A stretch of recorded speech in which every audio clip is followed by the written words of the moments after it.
Welcome to your weekly technology segment for the NASDAQ market site. Some major tech names announced important updates this week. Microsoft revamped its business units to focus on hardware and services. The company is getting a makeover with a new strategy and notable leadership changes. The company aims to operate under one Microsoft with an emphasis on a structure that is based on function. Basically, executives will focus on technologies that are company-wide as opposed to the former business unit model. In a memo to Microsoft employees, CEO Steve Ballmer wrote that the restructuring and reorg is a big undertaking that touches nearly every piece of what we do and how we work. See each champion or leader in charge of an initiative, and they will be reporting directly to Ballmer. In the aftermath of the restructuring announcement, there have been some mixed reactions among some of the commentary out there. It is notable that many have highlighted the lack of clarity on succession plans for Ballmer. And speaking of Microsoft and products, Nokia announced its Lumia 1020 smartphone with a 41-megapixel Windows Phone camera. That sentence should say it all, as it's all about the camera. It makes the device the star of the Finnish company's smartphone lineup. The image resolution is what boosts the phone to the top of the game. It runs on the Windows Phone 8 OS and supports a 1.5 GHz dual-core processor and flashes a 4.5-inch AMOLED display.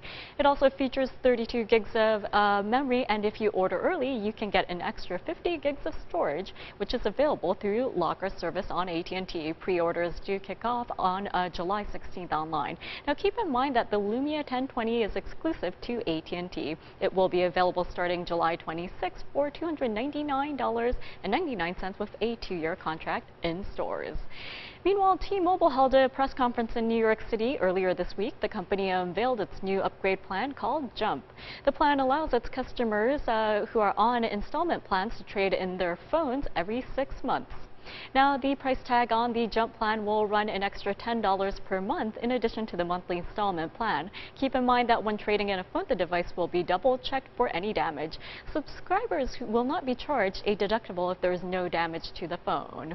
Also, the program is expected to bring a slew of refurbished phones to the market. Some may want the latest smartphones from Apple or Samsung, but others may be seeking refurbished, cheaper devices.